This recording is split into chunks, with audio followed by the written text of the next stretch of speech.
Get your ski mask ready. We got the heist part 2. Give me the loot. Give me the loot. In the words of the notorious B.I.G., this is a stick up. Stick 'em up, man. This is going to be easy money for Mayweather. Laughing all the way to the bank. Incredible. Let's throw some jabs. You're a moron. That makes no sense. You're a rider, not a fighter, pencil neck. Let's throw some jabs. The fight starts now! Welcome into Jabs. Errol Spence Jr. said he was going to celebrate his win over Danny Garcia by going to his farm and hanging out with his chickens, cows, and pigs. How did you celebrate your big wins? I don't know, but he sounded like Roy Jones Jr. when he said that in Pensacola. Country boy. How did I celebrate? With you, my friend. Always with you. But safely, of course. God help us all. We start with Errol Spence, who dominated Danny Garcia in his return to the ring. Spence won by unanimous decision, seeming like his old self in his first fight in over a year. After the fight, Spence said, quote, "I basically proved that I'm back and I'm here to stay and I'm the unified champion of the world." Sergio, what was your reaction to Errol Spence's performance? He's back. He hasn't lost a step. He hasn't lost a punch. I mean, he looked 1980s welterweight great. And I think I tweeted that because he was just, it was like he never left. It was impressive. He was throwing the right punches. He knew what he was trying to be set up with. Danny Garcia threw the right punches as well. But the pressure that Spence was setting on Garcia, that impressed me. The fact that he wasn't worried about getting clipped on that jaw. We all were curious how he was going to react. He passed the test with flying colors. The body shots were devastating. He looked great. He never let up. He was always on him. He wasn't comfortable with the decision. All in all, it was a pound-for-pound great performance, and he's back. I would call it a very good performance. I wouldn't call it great. Even Errol Spence himself gave him a B for his own performance. To me, a great performance is if you knock the guy out, if you stop him. And even Errol Spence himself tweeted out that said, listen, I do so much better when I box, but it's boring. I don't want to say the fight was boring. It was pretty one-sided. The outcome was never in doubt. Neither guy really got buzzed that much. It was a great boxing performance by Errol Spence. But if you get casuals to watch boxing or want casuals to watch boxing, all they see are the clips on Twitter and the clips on ESPN SportsCenter. They want to see those big punches. They want to see somebody get knocked out. And as a boxing purist, I'm sure Sergio loved the performance. A lot of people thought it was really, really good. But to me, he was supposed to do it. He did it. He's back. Now let's get serious and fight a real contender.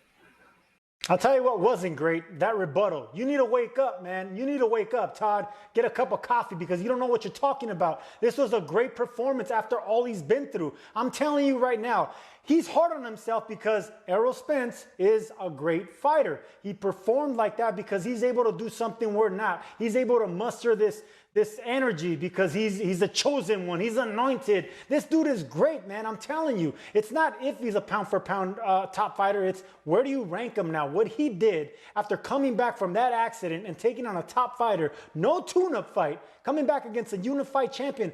Who does that, man? You don't know how you're going to react. The fact that he dominated a unified two-division champion, come on, man. How can you not give that credit? And he still went for the knockout. He was looking for it. But you have to be careful with Garcia because he's a power counterpuncher all the way to the end. It was a smart performance. It was a damn good performance. I thought he passed every test with flying colors.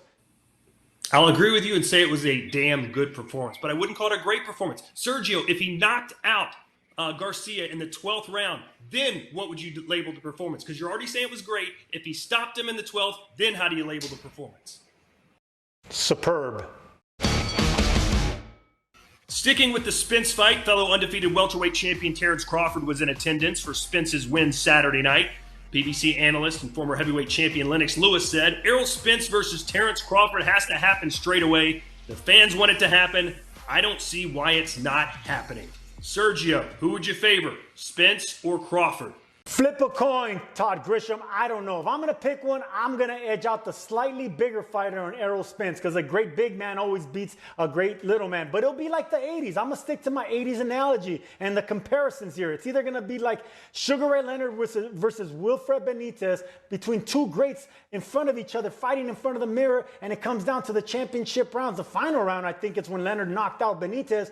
Or it'll be like Leonard versus the Hitman Hearns, where Derrick James is in Errol Spence's face saying, "You're blowing it, Errol, you're blowing it." And Errol comes back from behind with a knockout in a fight that Crawford was winning. It's going to be a classic, and we got to see it. I'll edge out the bigger man. I'll edge out the truth in Errol Spence.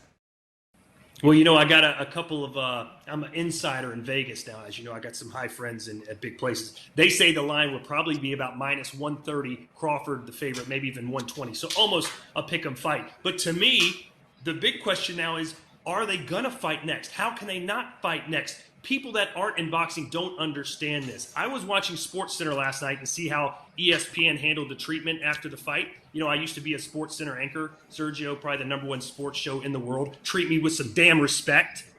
Anyway, they show highlights of the fight, and then Teddy Atlas, for the next 3 minutes, has to explain to the anchor Stan Verrett why Crawford and Spence isn't guaranteed to fight next. So instead of like a UFC fight, a big main event, where they're talking about it, this fight happened, it was great, we move on to the next one, here's who he is going to fight next. They talk about it. They end the segment by saying, "Wow, great fight tonight. Can't wait to see the upcoming bout. UFC's on the rise." At the end of the boxing segment, Stan Verrett, after hearing Teddy Atlas, said, "Well, hopefully the promoters can get together, and for the fans, they'll fight each other." That is unacceptable. If we want boxing to grow, these guys have to be their own promoters. Remember when Triple G walked down the ramp after Canelo knocked out Amir Khan and they came head-to-head in the ring? That's what they should have done last night. Crawford, Spence, get him in the ring, and then all the reaction everywhere from SportsCenter, online, they're saying, "It's coming, it's next, let's get hyped." You don't need to marinate it anymore. It marinates over the next 6 months when we get to summer and we have these clash 1 versus 2 pound for pound. Boxing needs it. Give it to us, please. Well, hopefully boxing promoters can get together and make this fight happen. I get where Teddy Atlas is coming from because he's an insider. He's a boxing lifer. And I'm going to tell you the same thing. I don't think the fight happens next because we're going to need, 20, 30,000 people in the stands. We're not going to get that by May. No, you don't. So I agree with Teddy Atlas. I agree with Teddy Atlas because there's lost money. You're losing revenue there. We need that. We need the spectacle of the fans. We need the cheering. We need the promotion. We need we need a lot more, man. We're not going to be able to do this fight with no fans or with via fans or spread out fans. This was a nice big step coming forward, doing it in Dallas Stadium, but we still don't have that. Sergio, I said next summer, let's book it. They'll probably be able to fill a stadium or come pretty darn close. Hell, Texas will let you do anything right now. Stage the thing in Texas next summer, get 30,000 fans in there, and let's do the damn thing and help make boxing great again. Billy Joe Saunders dominated Martin Murray to retain his WBO belt at 168. When asked what's next for Saunders, his promoter Eddie Hearn said, "If Canelo wins, that's a fight for BJ as well. But there's Demetrius Andrade, there's Golovkin, but he must have a major fight in 2021. Sergio, who should Saunders fight next?" Golovkin. I think Golovkin's the perfect opportunity for Saunders to make Golovkin look like he did Lemieux. He can either embarrass him and have a boxing exhibition versus an aging monster in Golovkin, or we could see a resurgence of the power of the big drama show in Golovkin. I think that's the perfect matchup right there. It's intriguing, boxer versus puncher. It's going to be an undefeated 2-division champion in Saunders versus a middleweight king trying to become a 2-division champion this late in his career. It's a perfect setup right there.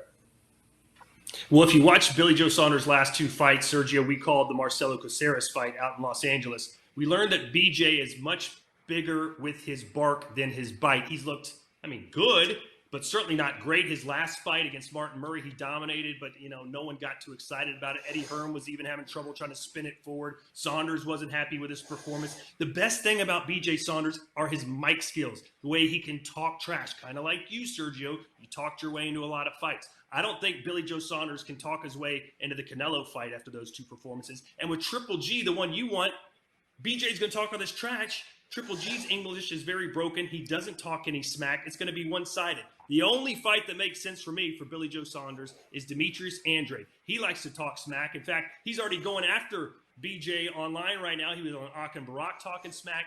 Seems like BJ's pretty receptive.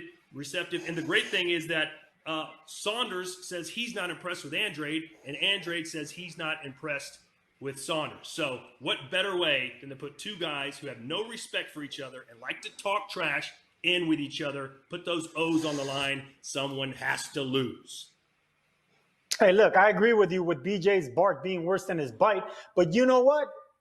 I appreciate the brains over the bark because BJ Saunders is a sniper, man. I love the way he boxes. He frustrates opponents, but he has enough power in the hands to get your respect. And he just has a high fight IQ, the defense, the power jab, everything coming from a southpaw angle, the body shots, the confidence, and then the bark, and then all this. No, man, this guy's the real deal as far as the skills are concerned. And if you match up those skills versus a champion like Golovkin or a champion like Andrade or a fighter like any champion, he's going to give anyone trouble. That's how good he is. That's your mark now. Is he going to give somebody trouble? BJ Saunders, the last two fights, and even he will admit it, has been pretty boring to watch, Sergio. But only you, of all the people, a boring fighter yourself, could appreciate what he's doing. Congratulations. I find the best out of the best. And finally, breaking news late Sunday, Floyd Mayweather announcing on his Instagram he will fight Logan Paul. The fight will take place February 20th and will be broadcast on pay-per-view. Sergio, what was your reaction when you heard the big news? Get your ski mask ready. We got the heist part 2. Give me the loot. Give me the loot. In the words of the notorious B.I.G., this is a stick-up. Stick them up, man. This is going to be easy money for Mayweather. And you got to give him credit, man. After seeing Tyson and Jones Jr. do what they did with 1-point-something million buys, he's going to double or triple or quadruple that. I mean, it's easy money. It's, oh, my God. It's just running all the way to the bank, laughing all the way to the bank. Incredible.